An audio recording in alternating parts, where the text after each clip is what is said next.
Our next guest is the Honorable Robert Mbui. He is the MP for Kathiani constituency, Deputy Minority Leader in the National Assembly. Good morning, Mheshimiwa. Morning, Eric, and thank you for having me. Good to have you back in the studio. Today, because City is away, you are representing City in fashion style. Looks like it was by design. You are the City. Tukupatia tu ndevu ya white kidogo namna hii. Oh yeah, and it's there. And a couple of glasses. And you're in. Karibu sana, good to have you. Asante. We introduced you to Isabella, our guest host for today. I have the day's proverb. Today's proverb is from the Songhai people. These are the people who are found in Mali, Niger, Burkina Faso. It's an ethnic tribe. Confidence is like the cooked head of a sheep. It's a unique dish reserved for special occasions. If the head is cooked well, a person will eat it. Confidence is like the cooked head of a sheep. If the head is cooked well, a person will eat it. What do you think? Well, I think it's an interesting one. But it just reminds me that even in our community, the cooked head of the sheep is what is eaten by the wazee. And it's eaten the next day after any celebrations where they can be doing post-mortem and discuss how things turned out, how things went. So I don't know. I would look at it in the context of our own region. Yes. And what's your interpretation of it? I don't know. I don't know, but it's like the cooked head of a sheep. Confidence is like the cooked head of a sheep. If cooked well, a person will eat it. So if cooked badly, no one will eat it. Yeah. But you know, it's interesting when you talk about confidence and cooked head. That when a head is cooked, it's already dead. So maybe you have to be careful. You know, the amount of confidence you take out there, that you don't become overconfident. Maybe that's what it means, because I mean, when you talk about cooked, that's dead already. It can be about the taste. How you present yourself, the kind of confidence that you have, will determine how people take you. Possibly, yeah.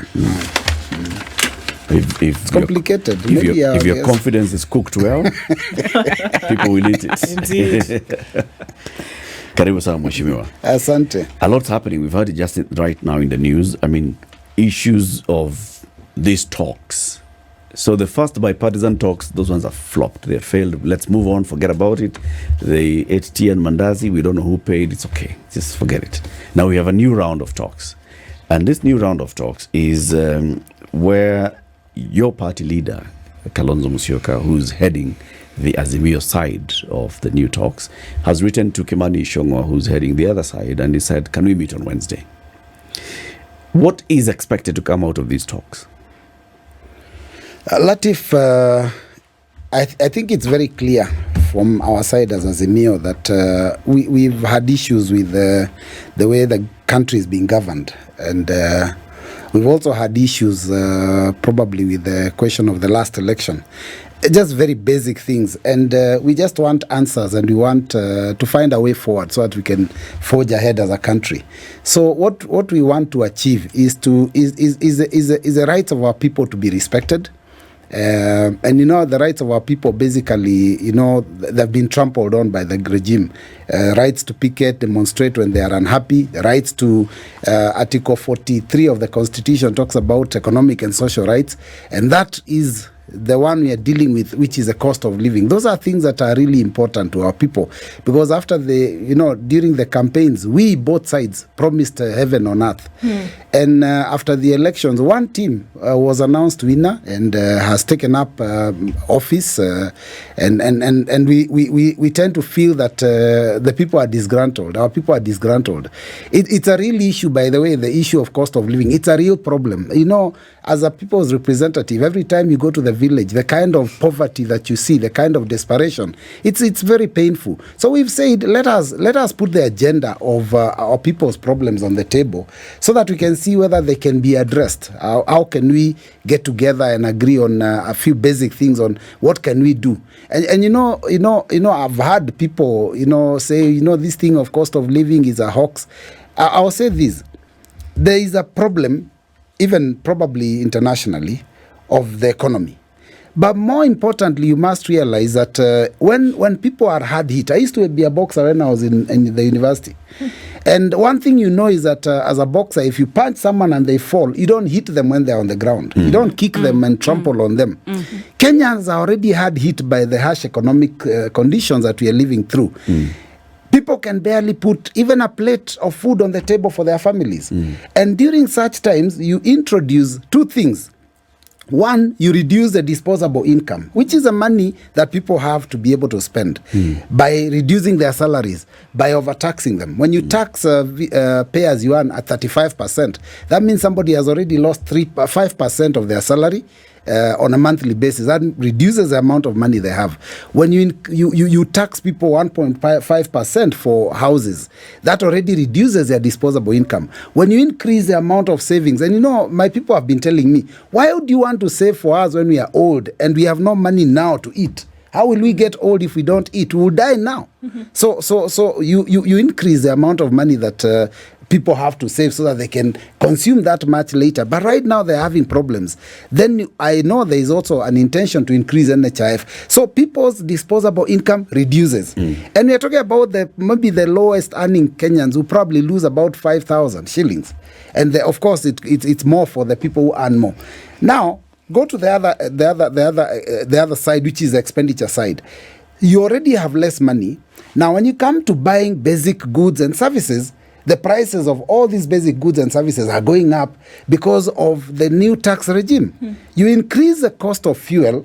That is an issue of production. That is one of the costs of production. So the electricity prices go up. Production in all factories goes up. You had the Kenya Association of Manufacturers said expect a 9% increase in the cost of all their products. Transport goes up. And when transport goes up, they said expect about 30% increase in transport because there's also, advanced taxes that have been charged. The other day, they were attempting to take all the drivers back for, further tests, which cost money. So at the end of the day, people have less money and they are buying goods for more. Yeah. And so it's hurting them. And we are saying, why can't we sit and have a conversation? Let us hear your opinion and let us see, can we strike a balance? So it is a real issue, I can tell you. It's a real issue for our people. And because we were also elected, the same way Kenya Kwanza leaders were elected. And by the way, let me just say this. It doesn't, you're not more special because you are elected in a certain office. Whether you are elected as MCA, as MP, as women rep, as senator, as governor, or as president, it is the same voice of the people that put you in that office. Yep. And no position is to be demeaned. They're all elective positions. So listen to the voices of those that elected you. So when I say the people of Kathiani are hurting, I expect the Kenya Kwanza regime to listen to me and agree that we sit at the table and converse around the issues. What can we do? Okay. Moshima, even as you say these things, it's sure. You don't have to convince anybody that is the situation. No matter how political we want to be, we know. We've talked this last hour even about the situation that we see in Kenya today. I don't think anybody can deny that it is a real issue. The question is it the issue that will be discussed, and will it actually yield a result? If the people of Kathiani, for example, know that you are in the forefront, can they be guaranteed that this conversation that is going to be had is actually going to take those things into consideration? Can they go and hope and pray for however long these talks are going to take place, a month, 2 months, whatever, that once you are done with that the answer will be solutions to these things that you spiritedly presented just now? Do you see what I mean? Yes, I do. Is that a guarantee? Will that actually be discussed? Is it them? Is it them that are being prioritized in these talks? Yes. Let me begin. To answer that, let me first allay the fears that everyone has. I can see Eric looking at me very suspicious. I can almost preempt what he'll ask next. The reality is that Kenyans have reached this point of imagining that Azimio la Umoja, One Kenya, wants to be part of the government of Kenya Kwanza. And let me just begin by saying it is not even possible, so that we can move from that conversation, because that's why people imagine that what we have put on the table is not what we want. I've had that conversation. I've had the leader of majority has, is said it several times. He said, when they talk about inclusivity, they mean that we share government. The fact is this: government is made up of the president and the deputy president, and unless we are going to another election, those positions are already occupied. Now, the other one is a cabinet. The cabinet is already, in fact, overbloated. It's even, I think, an issue in court, because there are people that are not even meant to be part of that cabinet that are already part of it. So already those spaces are already filled. And I can tell you, there is no way my party leader is going to sit in that cabinet, or Raila Amolo Odinga to sit in that cabinet. So that's already out of the table. So every time they keep saying that, you want to be part of this government, it surprises me, because what position would we occupy in their government? So for me, the real issues are that we had promises we made to our people. They made promises to their people. They are the ones in power now, and the people are suffering. And William Ruto said that he wants a very strong opposition. A strong opposition is the one that puts a government in check. We are telling him, you promised heaven on earth. People are suffering. People are in trouble. People cannot afford basic things. So what are you doing about it? What can you do about it? And we have to also show our people that we know their problems and we are speaking for them. So that's what we are taking to the table, to tell them we want to be an efficient opposition. We want you to do certain things to make sure that the lives of our people are better.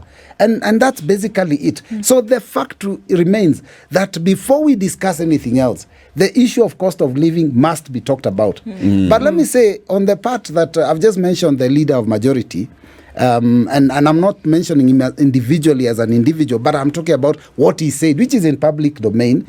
He said that we want to be part of government because we have put as one of the conditions inclusivity. Now, inclusivity is actually one of in the values and principles, which is in Article 10 of the Constitution. Inclusivity is one of them. It is very clear, and inclusivity means that the government must encompass every region, every ethnic group, and every even gender. So all that is part of inclusivity. You cannot form a government, excuse me, and tell us our government is a company limited by shares. And the shares are the votes that we got from your region. That's unconstitutional. So we are saying you must retract some of these things, because the people of Kathiani, those who support Azimio, may not necessarily be part of your government, but the people of Kathiani are meant to be part of Kenya. And so therefore, the services, the job opportunities, and development agenda must be spread across the country. That's what we are saying when we talk about inclusivity. So the problem is that... so that's in government projects, not necessarily in government appointments. Let me tell you, Latif, even in government appointments, you cannot become president and appoint people from your ethnic community alone. The Constitution is clear, again, Article 10, values and principles of good governance, that bind every state officer, including the president. When you are in office, you must spread out these opportunities. You cannot take people from your community, make them PSs at the expense of the rest of Kenyans. So that's what we are talking about. Mheshimiwa, that brings me to a very pertinent point, because we are discussing the agenda in terms of what the bipartisan talks will be discussing. There's a human rights question that comes up, especially because these bipartisan talks have been preceded by maandamano. Yeah, the Independent Medical Legal Unit is a non-governmental organization that works around prevention and response of torture and related violations. And I'll have you know this, that most of the torture violations always happen around protests. Yeah. So I'm hearing a very protracted discussion around the agenda, but I'm not hearing anything to do with the human rights questions that have come up during this particular space. There's a family in Vihiga that will bury 2 of their sons as a result of the protests. Are we just saying that we'll talk about issues of inclusivity and every other thing and let out issues of the human rights questions that have come up? Because it is very pertinent for us then to tell everyone else that maandamano is not a bad thing, and that we will not have punitive policing around this particular space. So even as we discuss, I think that clarification will be very, very important to know if it is one of the key agendas in the upcoming bipartisan talks. Yeah, thank you, Isabella. The reality is that I've only mentioned two of the agendas that we have on the table. Right. That's also one of them. Yes. The issue of police brutality. And you know, and maybe I should mention this. In 2017, after the last election, when Raila Amolo Odinga was coming from, I think, either Germany or Denmark, and he had said he wants to address his supporters in Uhuru Park. When he landed at the airport, the police were stopping his supporters from joining him on that tour, and also for the meeting in Uhuru Park. I was part of that convoy. And in the process, the police shot me and broke my leg. I was admitted in Nairobi Hospital for a while. Up to now, I still have a metal frame between my knee and my ankle on my left leg. Up to now. Oh, wow. I walk with a slight limp. I can't run. Now, that is police brutality. When the police were sent to attack us, I broke no law. You see, the Constitution, Article 37, is very clear. And it says, if you are peaceful, I was peaceful because I was in my car. Right. I knocked nobody. I insulted nobody. I had no weapon.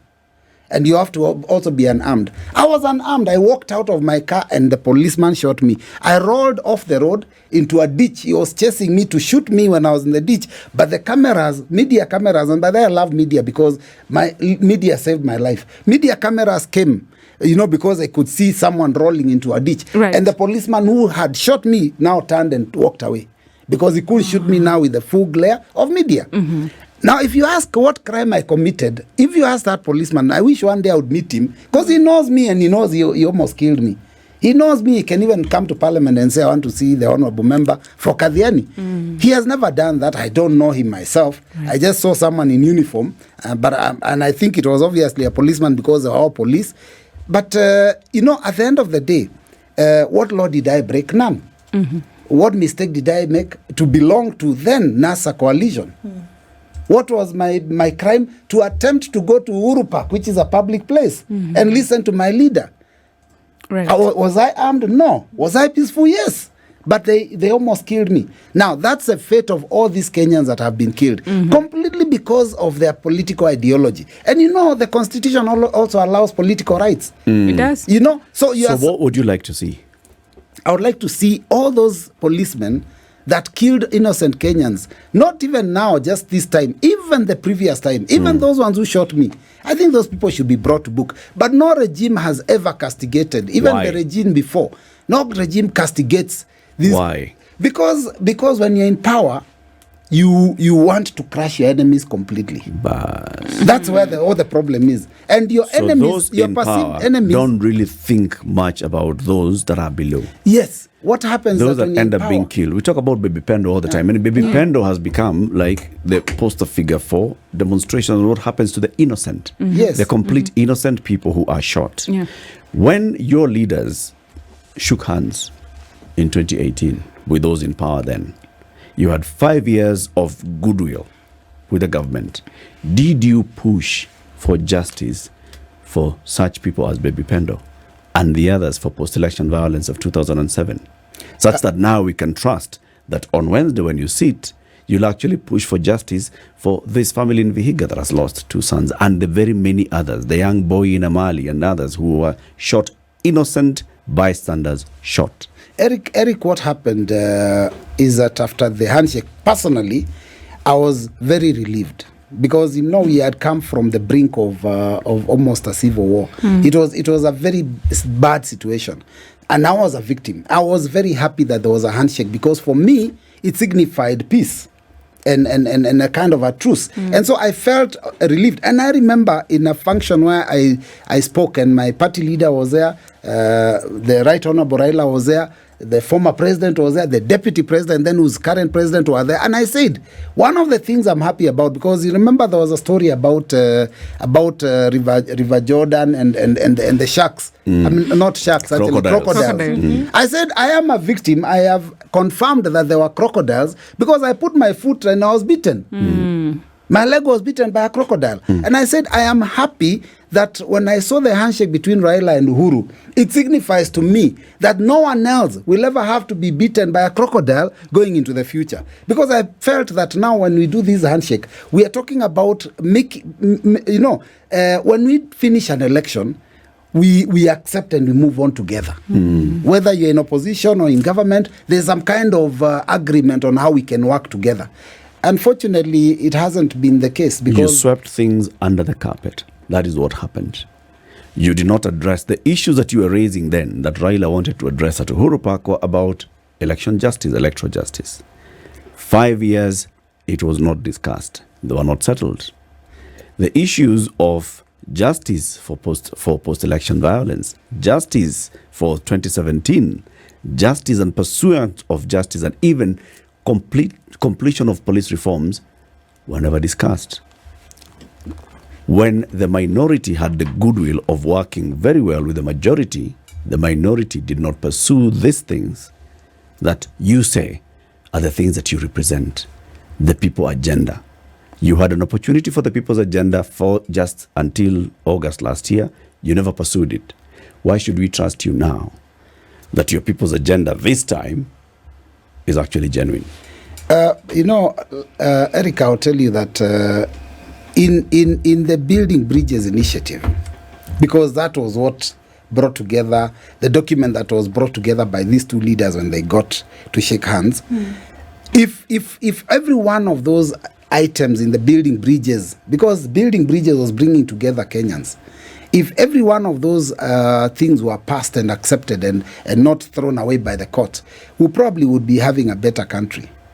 But I see now you can see part of what the agenda that is being brought on the table by the other side is introduction of offices like the office of the leader of opposition. Because at the end of the day, let me tell you what the problem is. In this country, where winner takes all. And the loser has to go completely away. And when a country is divided, it's not like a constituency. A country is big and it has different. And our political voting patterns, unfortunately, are still ethnic based. Why is it in Rift Valley, Ruto is the best person to be president? Yet when you go to Lower Eastern, Ukambani, Raila is the best person to be president. Yet these both of them have their strengths and their weaknesses.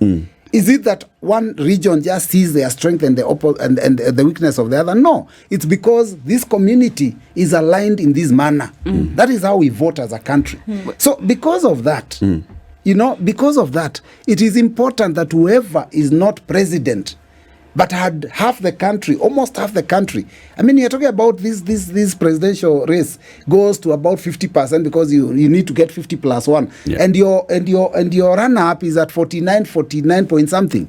That means that they have half the country, you have half the country. There must be a way by which the person who is number 2 is somehow accommodated. It doesn't have to be accommodated in government. But that's why we said the position, and that was one of the Building Bridges initiative, that there be an office of the opposition. So some of these things would have been sorted out had that thing gone through and also been passed by the courts. Unfortunately, the same team in office, which is propagating the same ideals, are the ones that opposed it at that time. They're the ones who took it to court. They're the ones who opposed it on the floor of the House. Isabella, you had a question. Yes, I did. And just, first of all, Mheshimiwa, my sincerest apologies that you are actually a victim of torture. It's not something that, someone would infer. But just, again, to bring you back, because you are able to access these particular rooms where you have discussions around human rights issues, and you now clearly see the nexus between politics and security. Yeah, is it something that you can actually confirm to this particular team here and even the nation at large, because they're listening, that it's going to be a priority for your discussion? I know we've gone into your experience and what it is that felt like, but what does it look like for the person who's somewhere where they can't access reparations or effective remedy, or even just get an advocate to tell them that indeed this was torture and you're supposed to get this and this, or even go to court? Are you able to actually affirm and confirm that you're going to prioritize this, especially in terms of effective remedy? There's so many people crying. There's so many people looking at you, especially in this particular space of the bipartisan talks, that something will genuinely come out of them. Yeah, thank you, Isabella. Yes, something positive will come out of them, because the person that we have named as leader for our team is an astute negotiator and a person who's been a peacemaker renowned actually internationally, our party leader Kalonzo Musyoka. So I think we have the right person who can help, bring all those issues on the table and make sure that each of these issues is concluded amicably, for the benefit of our people. Unfortunately, and I also have to just mention, we've had the other side. And it's unfortunate when it starts from the aspect where we cannot even seem to agree on the time, on a venue. And in fact, the agenda now becomes second fiddle, because if we can't even agree on the time and the venue, that's already a problem. And politicians are very big egos, Latif. Huge egos. And the biggest problem we are facing is just the ego problem. Because if one of the parties has already proposed, let's meet on this day, we start our conversations. But the other party has already indicated, no, now because you proposed this day and this venue and this time, I will change it so that you come at my terms. What kind of country are we trying to run in that manner? And let me say, you've had immediately after we formed the bipartisan teams to start the talks. Unfortunately, the president himself, his deputy and his cabinet and all the members from his side, including the speakers of the two houses, start a tour. And the agenda is the talks and saying, no, we shall not do a handshake. When they talk about it, let me just simplify this for them, because sometimes I hope they are watching. Because what is a handshake? Because last time when Uhuru and Raila shook hands, the country saw peace. Yes, it's unfortunate that the opposition was kind of muzzled. We don't want that to ever happen again. I don't think it's a good thing. I don't think the opposition should go to bed with the government. I don't think that's right. But then, what is a handshake really? A handshake first is a greeting. I expect that my party leader, when he goes to meet the team from Kenya Kwanza, he will greet them. He will greet by shaking hands. Yes, he will greet the Honorable Ishungwa and the team. He will greet them. That's a handshake. I expect that because they're saying there will be no handshake. I'm expecting that there will be an agreement. Again, a handshake is a sign of agreement. Right. I mean, let them just go back to the basic dictionary.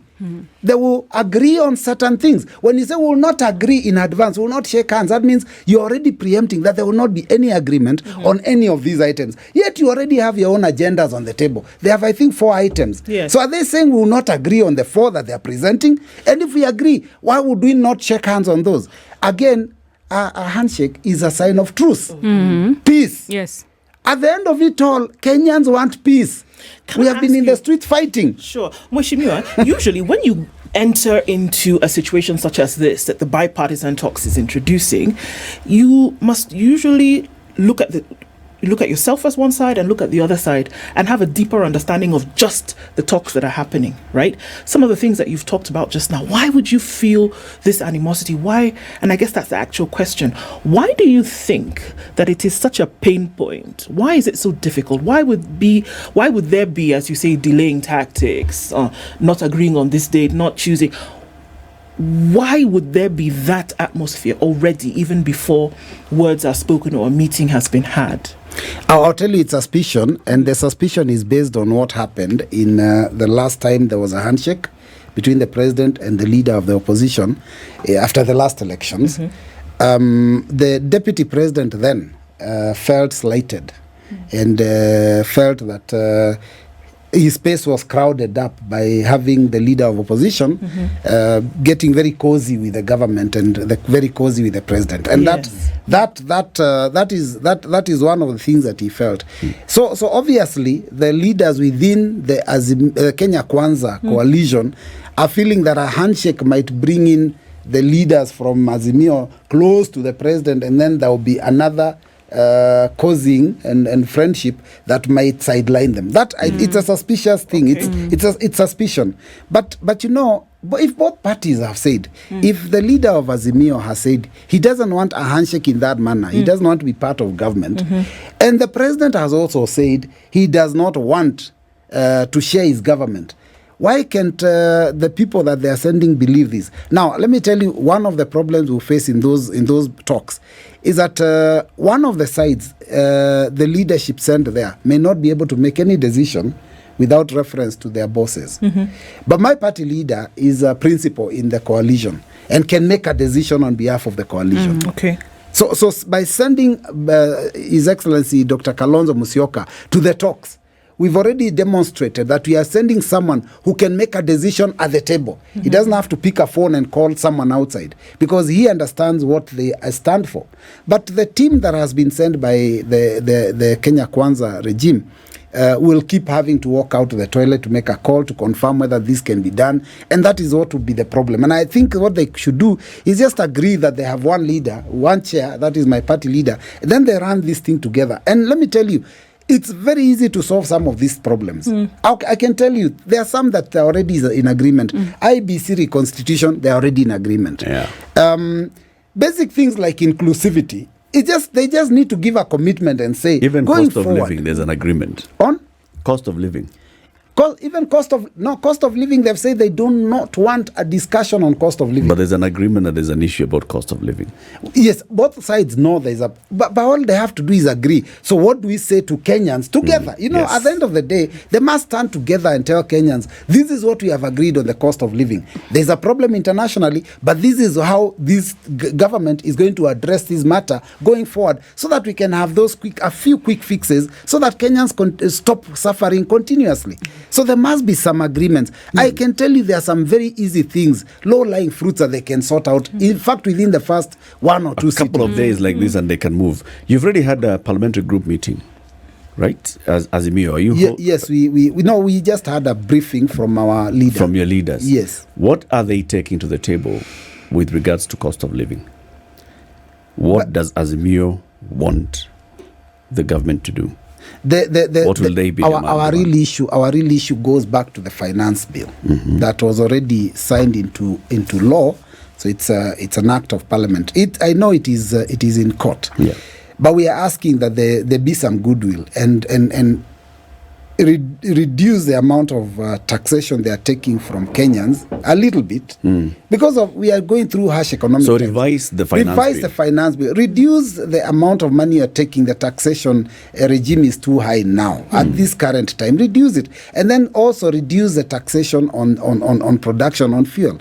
You can even come to a balance of maybe 10% instead of the 16%. Find a way to stop and do not affect the disposable income of Kenyans too much, and also do not make the cost of basic and goods and services too expensive. Is there a concrete proposal that is coming even from your leadership in Parliament to the team that's going to be meeting and says, in our quest to review and revise the finance bill, these are the 5 areas, the 5 clauses that we want to amend?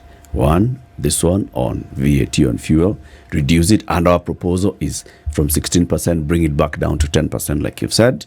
On ABCD, are there specific concrete proposals that Kalonzo will be taking to the table on Wednesday? Yeah, Eric, what we have proposed, because it's a negotiation, is we have proposed that they amend completely and repeal all these taxes, the punitive taxes, the new taxes introduced in 2023. Kenya has been operating for the longest time. The new taxes do not change anything. Yes, do not increase the turnover tax. Do not increase VAT on fuel. Do not increase the pay-as-you-earn tax. All those do not introduce a housing levy now. Okay. So ours is to repeal. Go back to where we were. We were still collecting taxes. We were paying taxes. Is there a proposal to amend the Appropriations Act so that you're telling the government to spend less?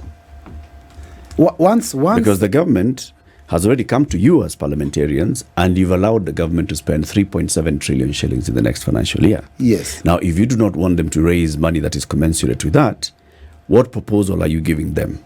Where do you want them to get the money? The 3.6 trillion shillings. Eric, let me. Are you approving, therefore? Yes. Are you then approving a higher budget deficit, meaning that Parliament, including Azimio leadership, are saying you can borrow more? Or is a proposal reduce the expenditure? What exactly are you taking to the table? Let me. We make this thing sound so big. Yes. It's a very basic thing. If we agree that yes, we can reduce the taxation so that we do not hurt our people, then they will, once they come up with an agreement, they will be able to now figure out how much then are we collecting, how much less are we collecting within this financial year as a result of the agreement, because they have to come up to an agreement. Yes. So once they agree on that and they know the amount they are reducing, then from that point is when you can look at what part of budget can we also cut. Okay. You cut your cloth based on your size. We This already is the know. thing. Mheshimiwa, We already know yeah. how much they raised last year. Yes. We know they raised 1.8 trillion. Well, they said they raised 2 trillion shillings. Yes. Okay? So if they raised 2 trillion shillings, you don't even need to have a conversation. First cut, then we can discuss. It's basically you saying, reduce your expenditure to 2 trillion shillings. Yes, but Is that what you're taking to the table? Because if it's not, yes. we'll go back into even what people are asking on social media. When Finance Bill was being passed in Parliament, many of your members were not in Parliament. Even those that are saying that they're champions of the people were absent when the new taxes were being passed in Parliament. They were absent when the new expenditure was being passed in Parliament. How do we trust the same people to sit around the table and champion our cause? But Eric, you've just made it seem like it is all of us who are absent. We were there, we were present all the way through. When the budget was being discussed, we gave our opinion. And I've just said, cut your cloth based on your size, isn't it? Yes. That's the same thing I said on the floor. Go back to answer. That's exactly what I said. And I've said that almost every year since I was elected in 2013. Because I find government continuously operating on a deficit. And you know what? Even if you are, people look at government budget like it's special. It's just like a domestic budget for your own house. Jeez. You have a certain salary every month, and you know this is the amount of money you'll be paid. How can you consistently be planning for rent of a house that you can't afford, take your children to a school you can't afford, drive a car you can't afford, continuously? So you're constantly borrowing and borrowing and borrowing. So it reaches a point where you decide, I will not drive a Probox, I'll go for a Volkswagen or rather the opposite. When I was younger, Volkswagen was the cheapest car, but now now it's changed. So you can change. You can move from Mutaiga and go to a different place. You can go to some place in Buruburu, or maybe even go to Mathare or go to Kibra. So the biggest problem is that the government is constantly living large, and then the development agenda. You want to build roads, yes, and it's not a bad thing. But if you want to build a house and you don't have the money, will you build it that year? So you'll wait for the next year. So for me, I think the part of expenditure is the easier thing to do, because even though there is a budget, you're not compelled. It's not a must that they spend that money. Every year we pass a budget, they don't spend all the money. I totally understand what you're saying, and indeed, yes, you were vocal in terms of how the government should or should not spend money. And then one is left wondering if members of parliament are actually aware that once you give your approval towards how a government will spend money, that's cast in stone. The ink dries on that, and then we move forward. So even as you speak those words, my question is, even the members of parliament who are on this other side, is there concert in terms of resolution? Is there concert to say, you know what, guys, this is actually where we are and this is where we ought to be going? Because the lack of confidence or the almost mistrust that could very easily snowball into distrust, if it has not already, is that members of parliament then go into the August House and they're not really serious about the things that they're discussing. Because if it's just the MP of Kathiani and a few other voices here who unfortunately will fall into the minority when it comes to a vote, then we're not going anywhere. And that's the reason why you now see year after year a country in terms of its budget is running in deficit, because decisions are the crucial place where decisions are being made is not taken seriously. How do you get the people on your side, if they are going to actually operate in a position of opposition, to say, not for our selfish needs, but let's look at this thing later on and what effect is it going to have? I believe those then will fuel a decision. And when do we get to a point where sitting in parliament is not just sitting in parliament, but sitting in parliament is taking into consideration very seriously the things that you do and the effects that they will have in the future, like what we are dealing with today? I dare say that if when those conversations were being had, if enough people were on the floor of the House, if people raised their voices a lot more like you did, we would not be in the situation in which we are in today. Is that even possible? Okay, I think you have a brilliant analysis of what is happening. I will tell you where the biggest problem is, because it is true, and I think as media you need to keep telling members to be vocal in what they believe in. Let them speak out. It's important.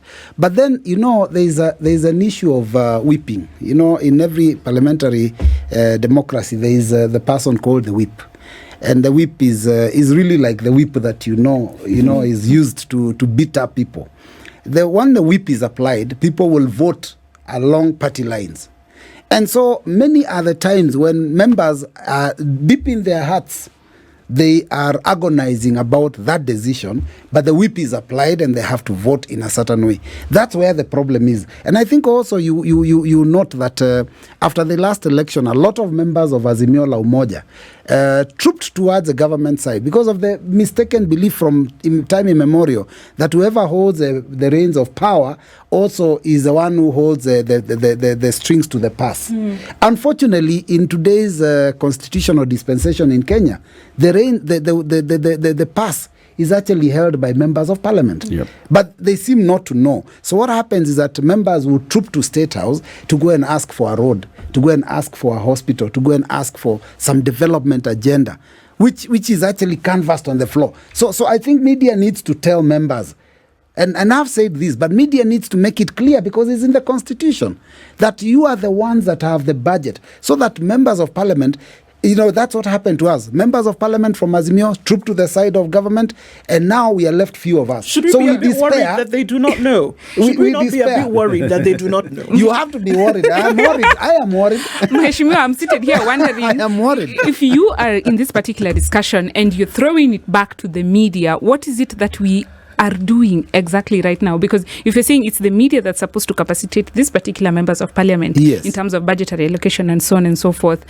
what is it that we are doing? So you in your party, by the time you have this particular group that's doing something in parliament or maybe trying to pass a bill, do we actually know that our members understand exactly what it is that they are getting into, so that you know that there's a particular facet, for instance, that understands this particular budgetary allocations, and you have experts where need be that can advise them? And I'm speaking this from a point of, again, torture, where we have had a budget that's very, very bellicose and very crazy, but we don't see anything coming out of it. I'll have you know that from the petition 122 of 2013, Victims of Violence, PEV 2007, were awarded amounts that have never been paid up to date, but we still have very crazy. But what's happening? Do our people know exactly what they're doing? Do we even look at the items in this particular budget? Or you're saying that now it's Ndu and Latif to take care of this particular people? Is it okay? Where are we? What I'm asking the media to do is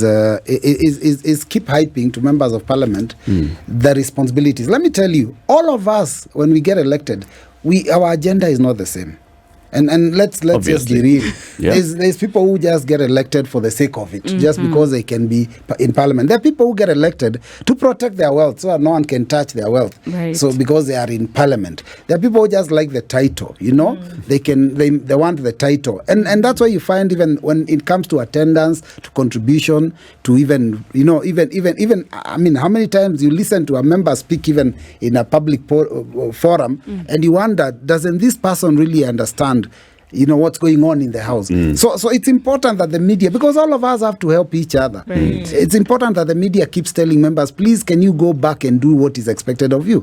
But the problem is that when we found ourselves in the minority, some of the members of our side also despair, because they know even if you vote, even if you speak, it might not change anything. At the end of the day, there is a tyranny of numbers that will go and sweep these things into law, despite the fact that they may be hurting our people. So that's a problem we are facing. And we as a media will have people here and we'll tell them, you're failing.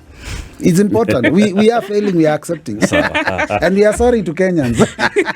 Mheshimiwa, thank you very much for joining us. This is the Situation Room, the only way to start your day.